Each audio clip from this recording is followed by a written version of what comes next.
શરણં મમ ત્વમેવ શરણં મમ. પ્રત્યેક જન્મમાં શિવમાં મારી ભક્તિ થાય. આવું એક વાર નહીં હો. શિવ ભક્તિ શિવે ભક્તિ શિવે ભક્તિર ભવે ભવે. 3 વખત ભગવાન મહાદેવ પાસે માગ્યું છે કે ભગવાન મારે તમારી પાસે માગવું છે તો એટલું જ માગું છું કે દરેક યોનિમાં દરેક જન્મમાં મને ભગવાન મહાદેવનો દાસ બનાવજો, મને ભગવાન મહાદેવનો ભક્ત બનાવજો. તમારા સિવાય મારું બીજું કોઈ શરણ નથી, આપ જ મને શરણ આપનારા છો. આવું જ ભગવાન મહાદેવ તમે જ મારા ભક્તિ બનો, તમે જ મને મારું પૂજક બનો. અને આવું જ ભક્ત પ્રવર ઉપમન્યુએ પણ ઉપમન્યુ સ્તોત્રમાં ભગવાન મહાદેવ પાસે માગ્યું. શરણમ તરણેન્દુ શેખર શરણમ મે ગિરિરાજ કન્યકા શરણમ પુનરેવતા ભૂભૌ શરણમ નાન્ય દુપેમિ દેવતમ. મારી એટલી જ પ્રાર્થના છે ભગવાન મહાદેવને કે હે નાથ, જેના મસ્તક ઉપર ચંદ્રકલા બિરાજે છે એ મારું શરણ છે. ઉપમન્યુ કહે છે જેના માથામાં ચંદ્ર બિરાજે છે એ મારું શરણ છે. પર્વતરાજ હિમાલયની પુત્રી પાર્વતી મારું શરણ છે. ફરીથી પૂછો તો એ બંને મારું શરણ છે. બીજા કોઈના શરણે હું ક્યારેય જવા માંગતો નથી. મારે ક્યારેય પણ કોઈના બીજાના શરણે જવું નથી. માટે હે ભગવાન મહાદેવ અને હે મા પાર્વતી, મને તમારું શરણ પ્રાપ્ત થાય. આવી પ્રાર્થનાથી બધાના ઈચ્છિત સંપન્ન થાય છે. વાગ્મી સજાયતે તસ્ય મનોભીષ્ટ ફલમ ધ્રુવમ. જે માણસ આવી દ્રઢ પ્રાર્થના ભગવાનને કરે કે મને તમારી ભક્તિ થાય, તમારી ભક્તિ થાય, તમારી ભક્તિ થાય, અને આવી ભક્તિ ભગવાનની મળે તો પછી બધી જ ઈચ્છાઓ સંપન્ન થઈ જાય. જે માણસ આવી રીતે ઉત્તમ પ્રકારે પ્રાર્થના કરે એના બધા મનોરથ સંપન્ન થાય છે. ભગવાનની પ્રાર્થનાનો અને ભગવાનની પૂજાનો બહુ મહિમા છે. પણ પૂજામાં શું શું મહત્વનું છે તો એના માટે બતાવ્યું. પૂજાની અંદર ભગવાનને અર્પણ કરવા માટે કમળ મહત્વનું છે, બિલ્વપત્ર મહત્વનું છે, શતપત્ર એટલે કે મોટું કમળ મહત્વનું છે, શંખ પુષ્પ મહત્વનું છે, લાલ દાંડલી વાળો પેલો ધતુરો મહત્વનો છે, ચમેલીના પુષ્પ મહત્વના છે, જુઈના પુષ્પ મહત્વના છે, રાયડાનું ફૂલ મહત્વનું છે. આપણે તો ખાલી બિલીપત્ર ચડાવીએ ભગવાનને, ધતુરો ચડાવીએ, પણ ભગવાન માટે કેટલું મહત્વનું છે. હવે આ બધું ચડાવવાથી શું મળે એ સાંભળી લો તો તમને શ્રદ્ધા થાય ને, તો તમને જે આમ આમ આમ ધગસ જાગશે કે હાલો કમળ ચડાવી આવી. કેમ? શિવપુરાણ લખે છે કમળ ચડાવવાથી ધન મળે છે, સંપત્તિ મળે છે. પણ કેટલા કમળ? 1 લાખ. 1 લાખ ભગવાન 1 લાખ કમળ ભગવાન મહાદેવને અર્પણ કરે અને એની ઈચ્છિત સંપત્તિ પ્રાપ્ત થાય છે. પછી બીજું, ઘીથી ભગવાનનું અર્ચન થાય. જે માણસ ભગવાનને ઘીથી પૂજા કરે એ માણસની વાણી નિર્મળ બને છે અને વિદ્યામાં હોશિયાર બને છે. તમારા બાળક પાસે ભગવાન મહાદેવનો ઘીથી અભિષેક કરાવડાવો. જેની વાણી કઠોર હોય એ માણસે ભગવાન મહાદેવનું ઘીથી અર્ચન કરવું. વિદ્યા કામસ્તથા યહ સ્યાત તદર્ઘેનાર્ચયેત શિવમ વાણી કામો ભવેદ્યો વૈ ઘૃતેને વાર્ચયેત શિવમ.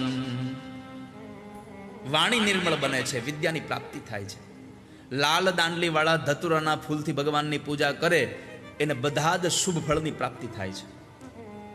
આંકડાના ફૂલથી ભગવાનની પૂજા કરે એને બળ પ્રાપ્ત થાય છે.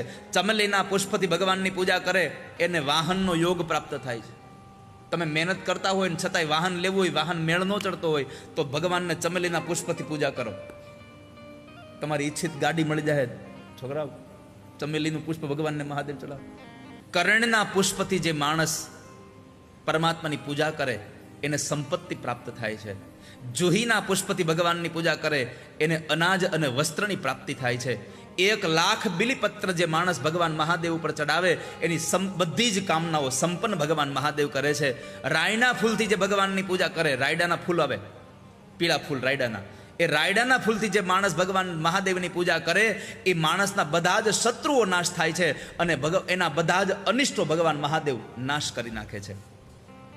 ભગવાનની પૂજા કર્યા પછી 12 બ્રાહ્મણોને ભગવાન મહાદેવના એ અર્ચનના સ્થાનની નજીક બેહાડી અને જે માણસ બ્રહ્મ ભોજન કરાવે, 12 બ્રાહ્મણોનું ભોજન કરાવે, એ માણસને લક્ષ્યની પ્રાપ્તિ થાય છે. અડદ અને તલથી ભગવાનના પૂજન કરવાથી પાપનો નાશ થાય છે. 1,00,000 ઘઉંના દાણા ભગવાનને ચડાવવાથી સંતાનની પ્રાપ્તિ થાય છે.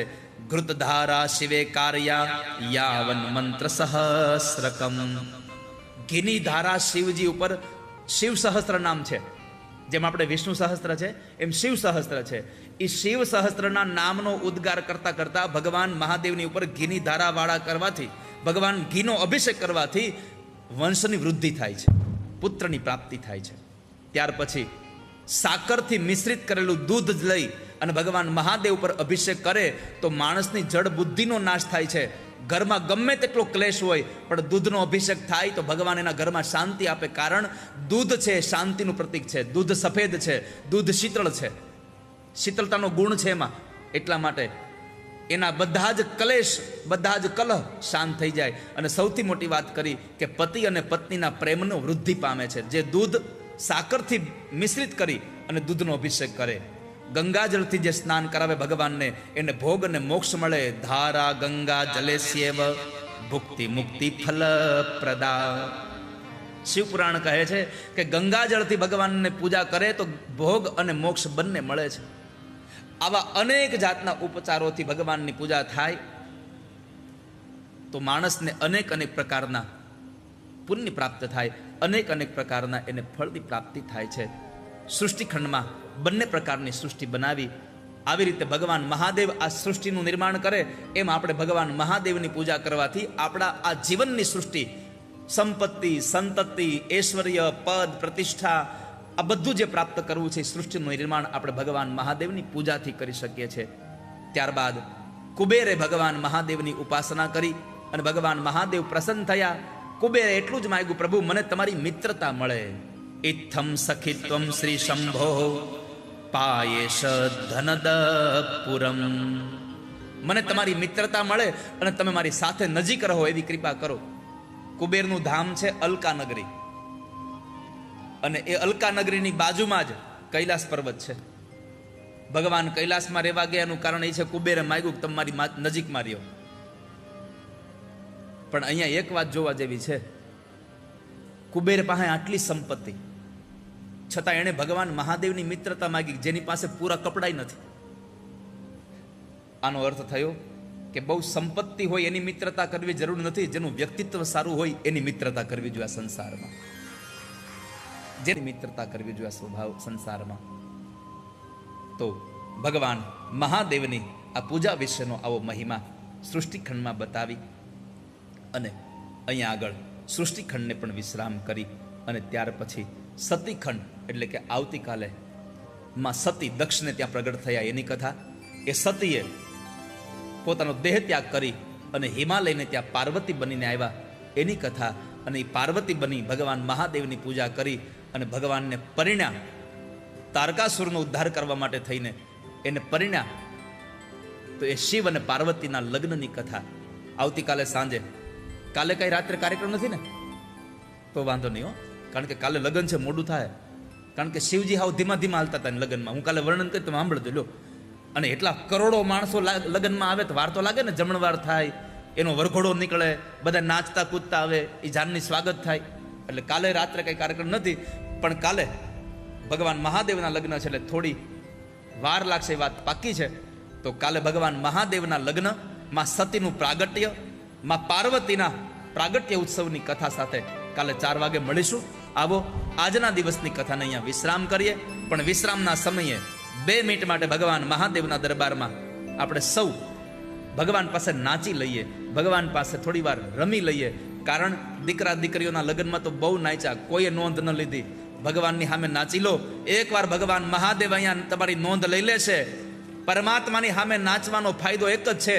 ભગવાન મહાદેવે મને કેવડાવ્યું છે કે રવેશિયા પરિવારને રાજાણી પરિવારને કહેજે કે મારી સામે નાચવાનો એટલો ફાયદો છે કે મારી સામે નાચશો તો જિંદગીમાં કોઈ દી 2 હાથવાળાની સામે નાચવું પડે એવો સમય નહીં આવવા દઉં. 2 હાથવાળાની સામે નાચવું પડે એવો સમય નહીં આવવા દઉં. હવે તમારે નક્કી કરવાનું છે શું કરવું છે.